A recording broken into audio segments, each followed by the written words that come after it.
The views and opinions expressed here on Wrestling Winedown are those of the host and do not necessarily reflect the official policy or position of any other agency, organization, employer, or company. What's up, guys? It's Lo, and you are tuned in to Wrestling Winedown, a female-founded and hosted podcast dedicated to professional wrestling and our favorite adult beverage. When you think about wrestling merchandise, you might think of t-shirts or stickers or pens, but one of the first things that I can think about are the wrestling video games. The nostalgia that comes back when I think of SmackDown versus Raw 2007, or even some of the older games like Here Comes the Pain, and even newer games like WWE 2K24 really hold a special place in a wrestling fan's heart. I am joined by Cornell Gunter, who has served in multiple positions at top gaming companies including EA as well as 2K. Cornell is now a gameplay designer at WWE Games, where he is able to help with the development of the top wrestling video game franchise of today. Cornell is spilling the wine on some of his favorite memories working in the video game sector, as well as sharing his experience working as a producer in WWE, where he was able to help produce some of the most talked about matches and moments, including The Undertaker's cinematic Boneyard match and many more. Cornell also spills the wine on how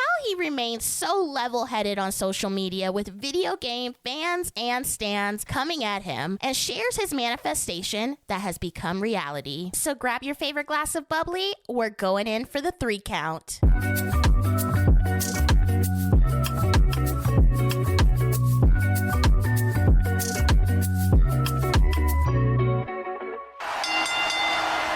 We are back with another episode of Wrestling Winedown. Oh my goodness. My guest is so prepared today, making sure he's not parched so he can get right into the interview. I am joined by Cornell Gunter. You have probably seen him on Twitter. He runs customer service for the wrestling community, for the video game community at times, but I am so happy to have you here. How are you?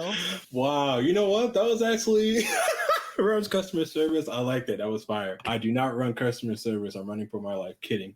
But I'm great. Thank you so much for having me. Listen, y'all, I asked her beforehand if I could take a little sip. She did say she was pressing record, but apparently I don't listen, so I'm great. Thank you so much for having me. It's an honor to be here on the Wrestling Winedown. I know you be having like mad celebrities out here, so like this is like crazy that I'm out here in this heat right now.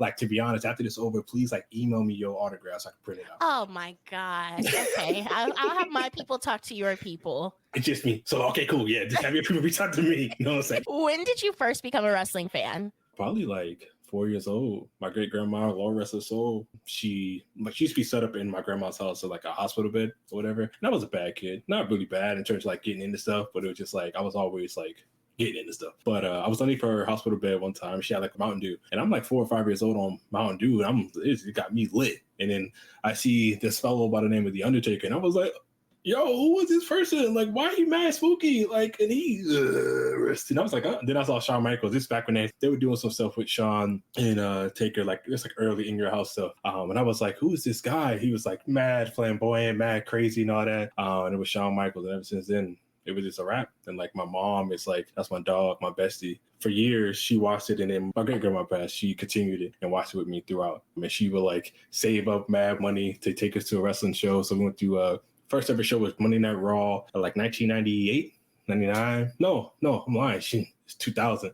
And it's back when Ticketmaster was actually like on location out here in Orlando. And my mom got up at like 4 o'clock in the morning before work, went out there and got whatever tickets she could, which was like Jesus Walks tickets, but it was all good though. And I was terrified, and she felt so bad. I love her to death. And then she was like, I'm going to go again. We're going to go again. Don't worry. So the next year they came, and we were out there at 5 o'clock in the morning. Long story short, she saved up, didn't pay the rent, and got us ringside. And I was like, Mom, this is great. And I talked to Lillian Garcia. She like Stone Cold and everybody. So then that's when it was like, this was like the greatest thing of all time to me. What has kept you interested in professional wrestling for so long? Honestly, so my love for wrestling kind of has changed, right? So like being in NXT, working there, you know, doing the Raw, SmackDown, all that great stuff that I did, it kind of changed from me being a fan of wrestling and wrestlers, because wrestlers like superheroes, right? They're so cool, to now being a fan of my friends and watching them put on great shows and be able to tell stories. And I still keep that fandom inside of me alive just by watching them have a good time. Like watching Dakota main event against Bayley, that was like crazy, because I remember when Dakota tore ACL and everything, she was trying to figure out how to come back, and see her get that moment of seeing Bianca do billionth thing that she does, which is incredible. Or she, like,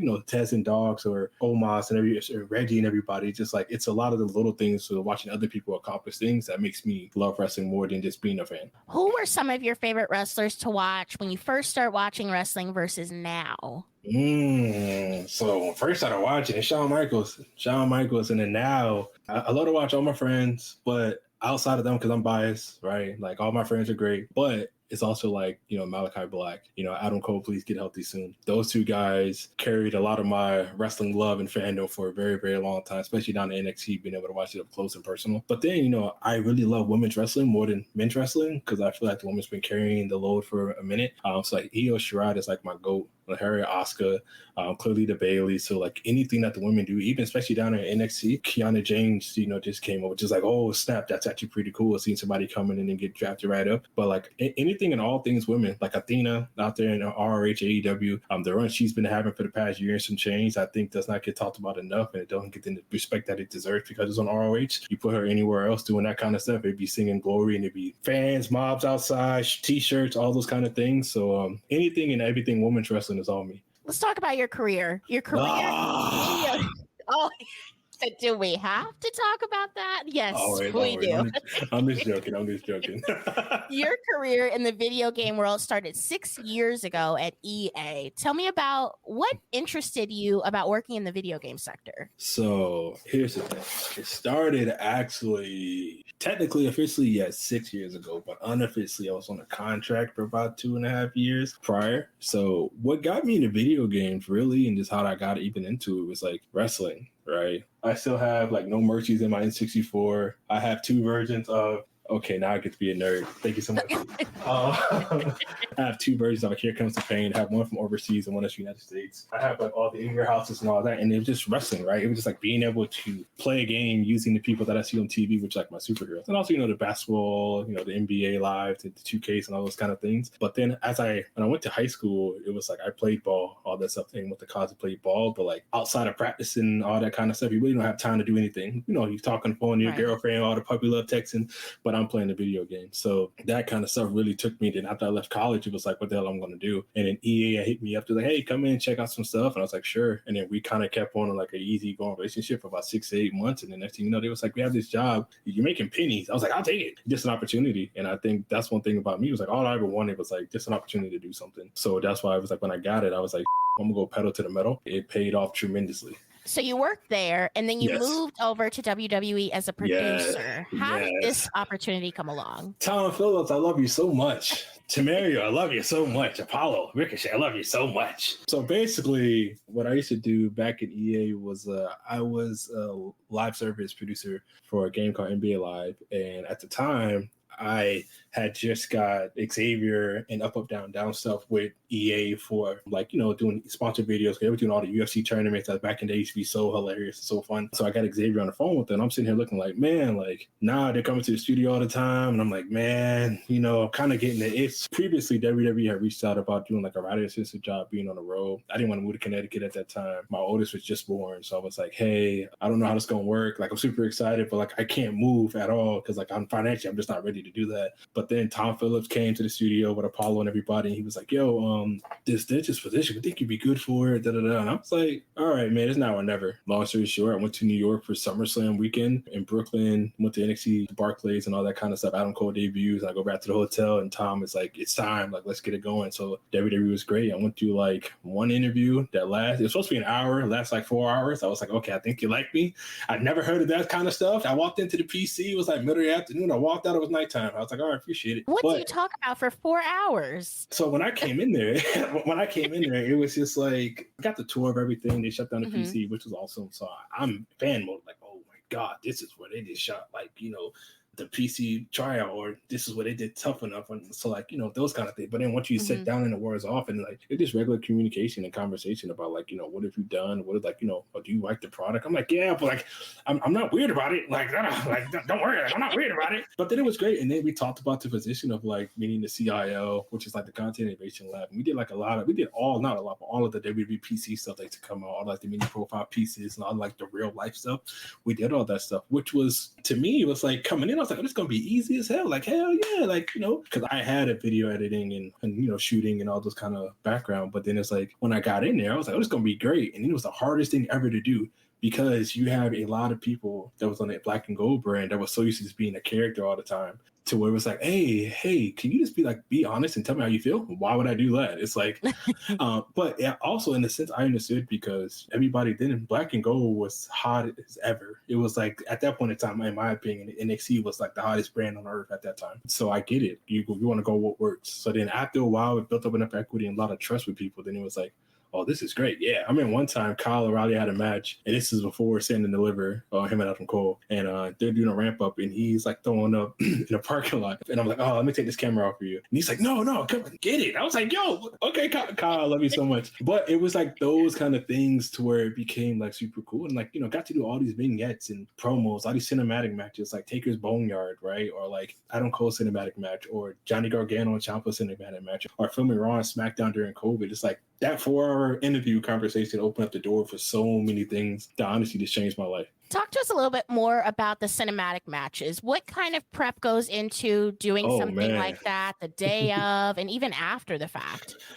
First off, I'm just going to talk about Taker's match. First off, it was a blessing and honor. One of the greatest opportunities I think I'll ever receive in my life. Amazing experience. Tired as hell. Man, we got there. It was like 11 o'clock. We drove about an hour out. It's 11 o'clock. And I'm thinking like, oh, I guess we're going to start shooting a little bit. Hunter's like, nah, we're going to wait till it gets dark. I'm like, Hunter, you know it's like 12 o'clock, right? But even then, prior to that, it was just like planning out everything was already done ahead of time, you know what I'm saying? But then once you get there and get to watch H be like, hey, so we're going to light up this, that, hey, you guys can do kind of these kind of things. He was basically like, you know, organizing the board and kind of putting everybody in place. It was magic to watch. And then, you know, we're out there, we're filming it. Like we started filming probably like 7:45, 8 o'clock when it started getting dark. And we were not done till about 7 o'clock in the morning. Of course, just crazy. But at the end of the day, it was like everybody that was there wanted to be there. We had a great freaking time.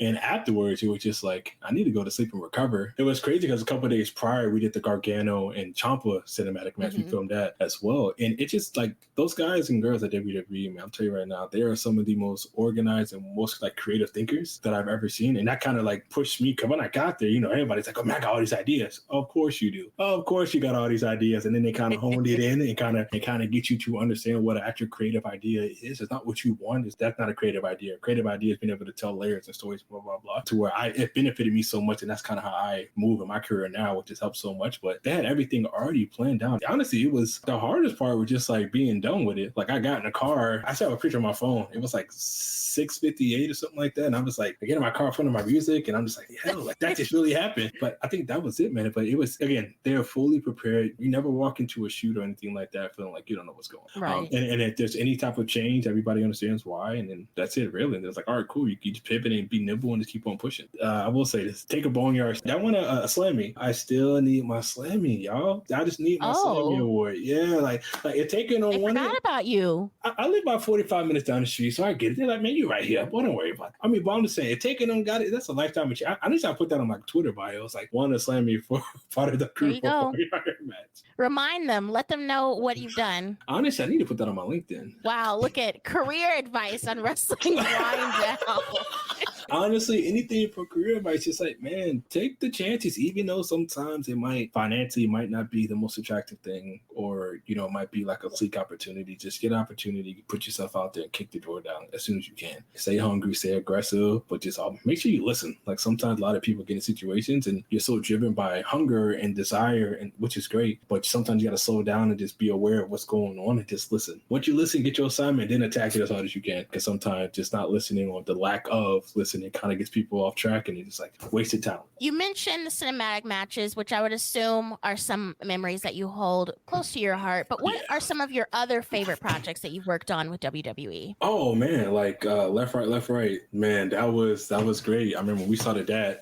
right before COVID. Filming all those episodes of those guys and girls was great. All the combines were great because, first off, people are freaks of nature. Bianca, of course, Montez used to jump from one side of the dang PC to the next, it seems. Oh, this was lifted out. And like, but being able to see like Bianca and Raquel battle it out and like rowing, and I'm like, yo, y'all not tired yet? And they just like, let's go. And it's just like those kind of things, and seeing people push themselves was also great because for myself too, it's like these are the individuals at that time that were trying to become the big stars that they are now. So when it comes to me holding the camera or editing something, I can't have it. Like, cause this person needs this vignette or this promo or whatever that we're doing and putting together to propel themselves to become a star. So they were very, very encouraging and motivating for me, just like physically watching them. But I mean, I think a lot of things we did, even with like Give the Kids a World Village here in Orlando, it's like part of Make-A-Wish. They always go out there. And one year they had a Christmas thing. It's called like something with all the lights. Basically, they have like Night of a Million Lights or whatever. So many different lights throughout it. And the kids, that village is meant for a lot of kids who are here on Make-A-Wish. And sometimes, they live out,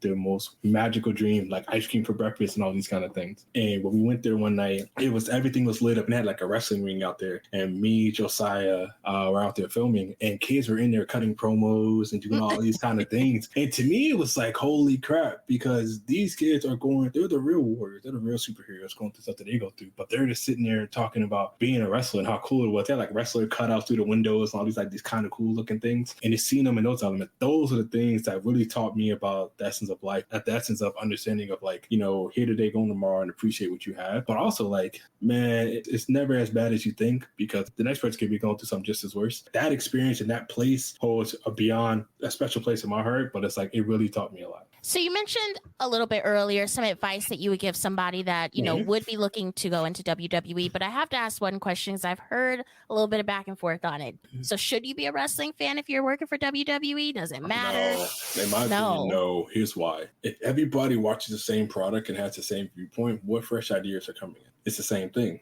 Now, granted, everybody does not think the same, which is true. But my biggest thing is, and I always said this, like outside voices, new visions, new ideas, new energy into a room always benefits and always help everybody. Because everybody can learn. Right. You can always learn. So it's fine. But you can never get a new perspective.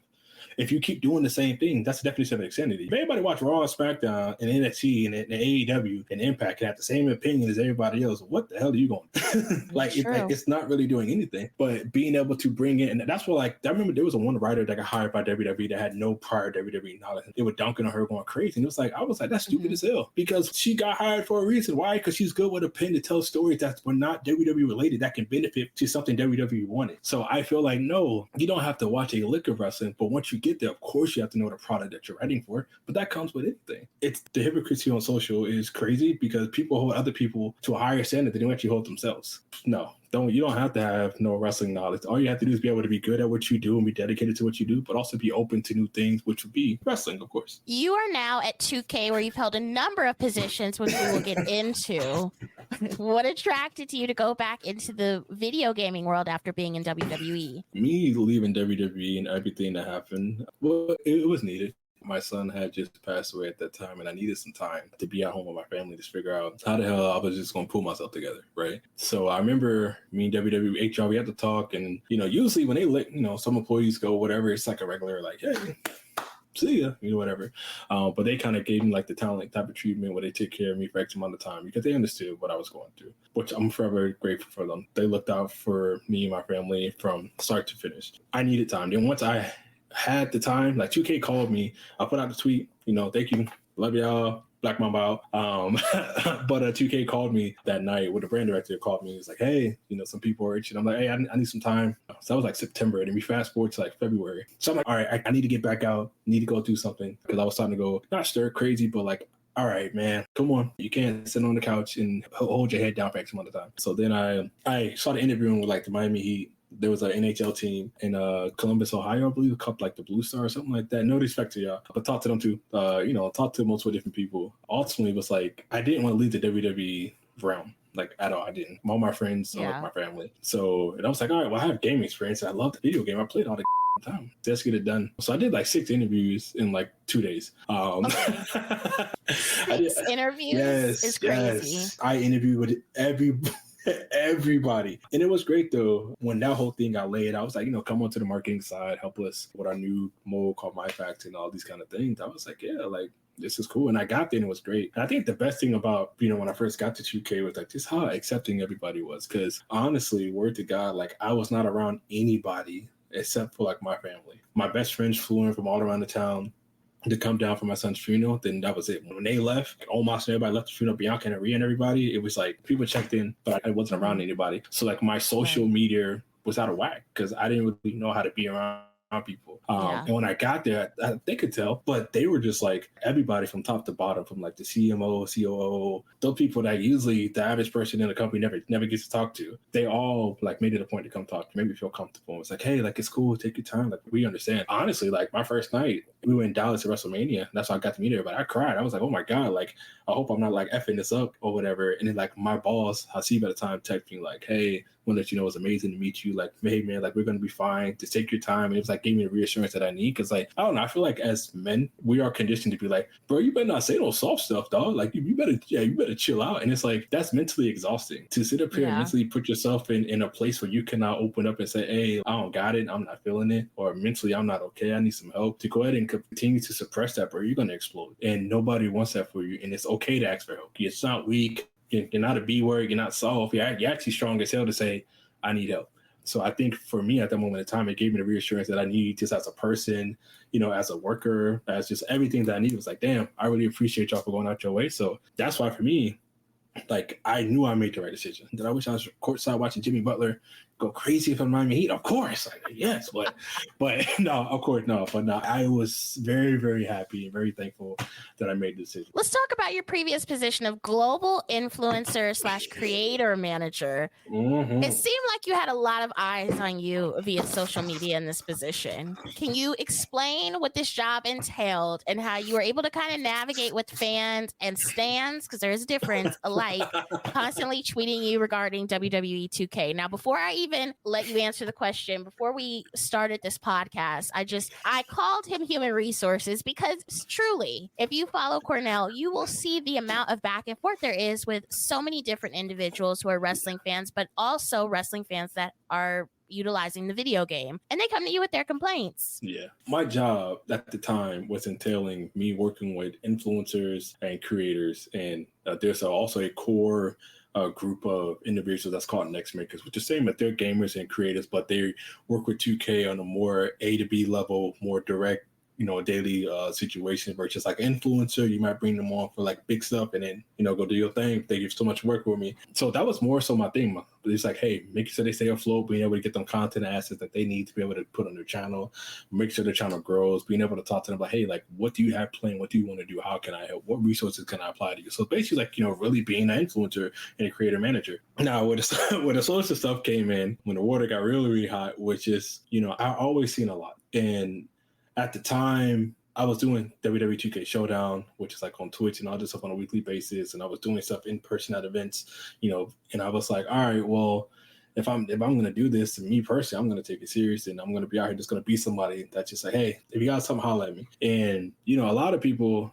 they was like, oh, you're going back and forth or you're belittling. I'm not going to belittle anybody because who the hell am I? My biggest thing is just like, I will always give you a different perspective, but I will never say that you're wrong because everybody's entitled to their feeling because that's how you feel. So me being on social media, being able to be a voice or a public figure that they can talk to, honestly, was just because I know what it's like to be a consumer. You pay money for something and you're just like, I have nobody to talk to, especially in the days where social media runs the world. And then you see this guy that's out here on Twitch that calls himself like the best, or he's tweeting other people talking about stuff, and it's like, yo, I'm tweeting at you while you're not responding. I understand it. For me, it was just about just being there for people and being accountable. Also, it's like social media, as we all see, it's more negative than positive, unfortunately. Yeah. Because people, the engagement stuff and all that do you. But for me, it was like, I feel like in the community, it's like, I just want to show people you can talk about issues without yelling or going crazy or trying to dox somebody else. Yeah, like, like people will post your pictures of my kids and all that. And it's just one of the things. Oh, no. Me. Yeah, but see, even with that, it's like, I'm not going to give you the reaction that you want, right? Because for me, it's like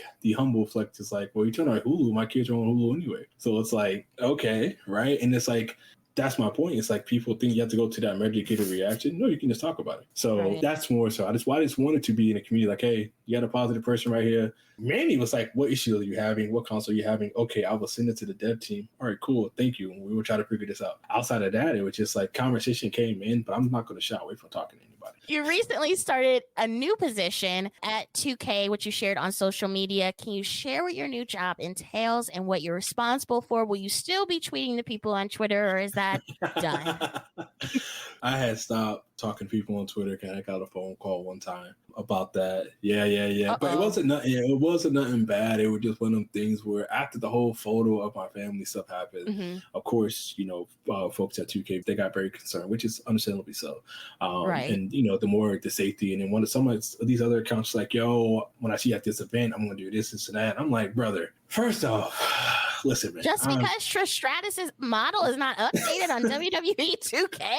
Jeez. Whoa, she is though. She is. But the point is about safety, and I understood that, so I refrained from it. So my new position is on the development side now, so back into game development, essentially where I started out at, on the gameplay team, which is incredible dream. Clearly, I got in at EA, cut my teeth in game development, doing hands-on stuff, dev work, and now being back on the side on the gameplay team, like handling like movesets and being able to talk to potentially different features and help with all these kind of things that we do on the grand scope of things. It's a life-changing situation for me because I'm very passionate about it. All you gotta do is follow me for one day when I'm talking about WWE 2K. You're like, God dang, bro, just shut up already. Like, because I'm very passionate about it. So being able to get as close to the game as I possibly can and actually influence change that, potentially, or just being able to work on different things, it's like, I'm good. What has the video game world, specifically working in WWE 2K, taught you? Obviously, has required a lot of patience on your part, but what else do you feel like you've learned along the way? I learned about perspectives and being able to get somebody to understand that, yes, your perspective is this, but here's mine, and we can always come to a common ground. That's not an argument. That's not even a debate. That's just a conversation. And it taught me this maturity and communication, which, talking with influencers and creators and next makers and people on social and then people at your job, it's like, so it's all different climates, but it's also the same, different perspectives and all those kind of things. But also 2K taught me a lot. I will say definitely a lot of patience and definitely a lot of just maturity in terms of carrying myself. It also showed me, truthfully, confidence in myself that I can really achieve what I want to achieve and do anything that I want to do. I'm gonna tell you right now, like, my whole life has been unscripted. Like, I didn't graduate college. I didn't do all these things that a lot of these amazing people are, they worked hard to be able to do, and be able to still look my dream in the face. It kind of showed me like, hey, brother, you're doing a good job. And I think being able to, going to different events, man, I literally saw, I was in Detroit last year for SummerSlam. Little kid played the game for the first time. He was like, oh my God, I want to get it. His dad was like, wait till Christmas. And the little kid was like, oh, okay. And mind you, SummerSlam's in August. Little homie had to wait till like Christmas. And I was like, nah, hey, let me get a copy. And we gave him a copy, and his dad gave it to me. He hugged his dad. Like, those are the kind of cool things that I was able to do. Then it's like, you know what? Like, being a parent myself is like, yeah, that's kind of fine. And dad was like, thank you. And like, but being able to do that multiple times. My first time, in Dallas, meeting everybody at 2K, we're at the Superstore Access or whatever, we went to 2K booth. She got dressed up as Rhea, and she's like full cosplay. Like, I'm talking like a little 7-year-old had, and I was like, hold on. And I had she's in it. She was in the sauce. I had just finished talking to Rhea, so I was like, hey, I gotta call you right quick. I called her on FaceTime in the middle of the Superstore and put her on the phone with a little girl. Little girl was going crazy, going insanity. I also feel like that was my responsibility. It's like being a resource and a liaison and be able to help maneuver in terms of resources with WWE talent or whatever. So it just showed me that, like, life ain't bad. Like, life is not bad at all. We love to manifest here on WWD. Is there anything career bucket list? Honestly, I think being on the VC, like joining the dev team right now, if you would have asked me this 2 months ago, it would have been that. It'd have been to jump ship to the dev side and really get everything, like, really get my hands in and really fulfill something that I've been wanting to do. There's a gentleman by the name of Lionel Jinx, who's like the creative director, and there's a guy by the name of B. Will, who's also, a designer who I'm working with, which is mind blowing. And these gentlemen are, black men that have been doing this for so long. Like B. Will, I think he's on like his 13, 14, 15, 16, 17, whatever type WWE release. And I watched him as a child. growing up when he was doing stuff like the way earlier days, PS2, PS3 days, and same with Lionel. And I always said, like, when I got to EA, it was like, I want to be just like them, because they were black men that I saw in the gaming space where that was like very unheard of back in the day. And, you know, it's clearly not saying anything about any company, but just like what I saw back on the IGN days and on the message boards and all that was like these black men doing things that I never saw before. So now being able to work alongside with them is a dream come true. So that would have been the only thing. Wow, you've already manifested it. Look at that. Look at that. Doing my job for me. Thank you so much for joining me here on Wrestling Winedown. Where can the people keep up with you on social media? Just at Cornell Gunter with a nice little underscore. Somebody tried to fake an account and they forgot the underscore. If there's no underscore, guys, it's not me, I promise you. But yes, at Cornell Gunter on the Instagram. Thank you for tuning in to another episode of Wrestling Winedown. You can find all of our other episodes available wherever you listen to your podcasts, including Apple Podcasts, Spotify, Google Play, and iHeartRadio. We are on Twitter and Instagram at WWDCAST. We also have our official merch store, which you can find at shop.wrestlingwinedownlv.com. Let us know what you thought about this episode. What was your favorite part? Until next time, enjoy your wine and, of course, enjoy your wrestling. Cheers!